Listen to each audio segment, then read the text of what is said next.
as the tenor of their public conduct and preeminent services in the cause of all that can be dear to Englishmen is a sufficient reply to this jaundiced calumniator's insinuations. It is necessary for me to say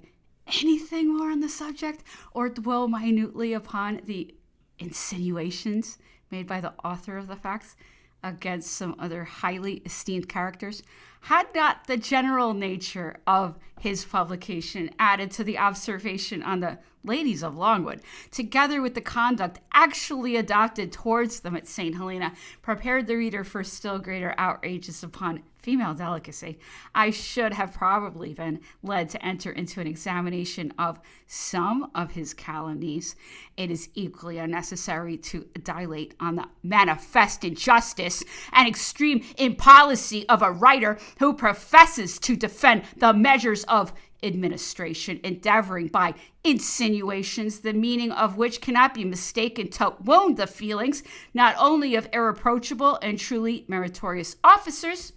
but of their consorts. Had the author really felt, as he Jesuitically professes, that there is a sacredness about the very name of an Englishwoman which makes it a kind of sacrilege to hold her up to public notice, even to meet with public approbation, it is likely he would have thus shamefully violated the doctrine laid down by himself, and for no earthly cause than a line of conduct on the part of those who gave rise to his brutal censures, which every feeling heart in the empire will not fail to honor with applause.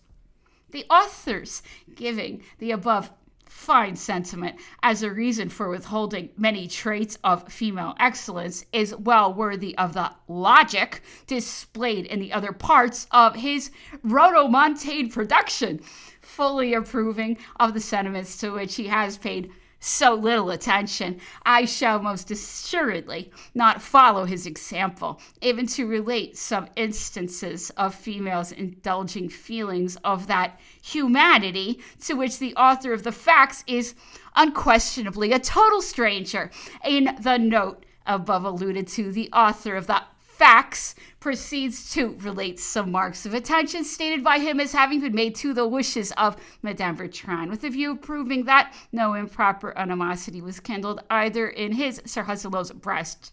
or that of any of his family. I am fully aware that farces of this description have been frequently got up at Plantation House, which, if the author was ever inclined to turn his cacothus scribendi in that profitable direction, might furnish him with some very useful hints. The writer forgot to inform his readers that these dramatic scenes were also exhibited at the very time Sir Hudson Lowe's restrictions had reduced the Countess Bertrand and her family to a state of the greatest distress, when they had deprived her of society, prohibited the shopkeepers from giving her credit for a gown, and that her wearing apparel was subjected to inspection. At such a time, advantage was often taken of a favorable moment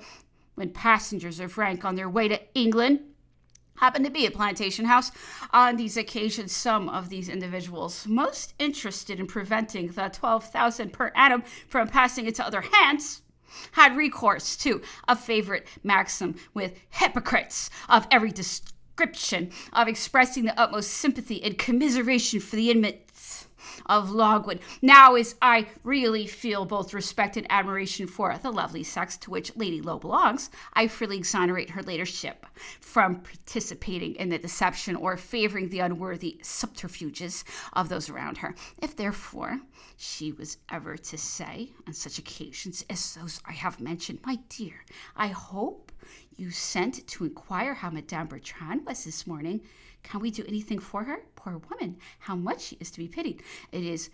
must have been the pure emanation of a truly Christian spirit, not a premeditated effort to deceive for the purpose of aiding the tortuous designs of others. In his notice of Count de las Casas' last work, the author recurs to the affair of Count Bertrand and Lieutenant Colonel Leicester.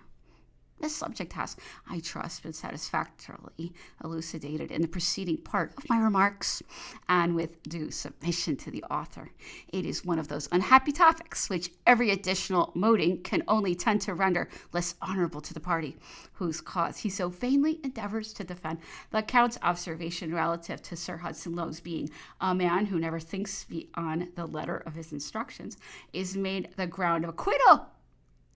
in favor of the Lieutenant General, whereas everyone who has considered or taken any pains to ascertain the nature of his measures well knows that these expressions of countless causes apply to a particular case in which the governor had an ample plea for swerving from his instructions, and that whenever any measures of coercion required a departure from them, they were unhesitatingly abandoned, as a proof of which I need only refer the readers to the Count's statement so clearly explained in his letters, not to mention the various other facts that have transpired relative to the transactions at St. Helena. Does this writer want to be informed that a man who adheres to the letter of his instructions in all that implies harshness and severity, while he was never known to exceed them, except for the purpose of increasing that harshness, cannot claim the merit attributed to him on this occasion?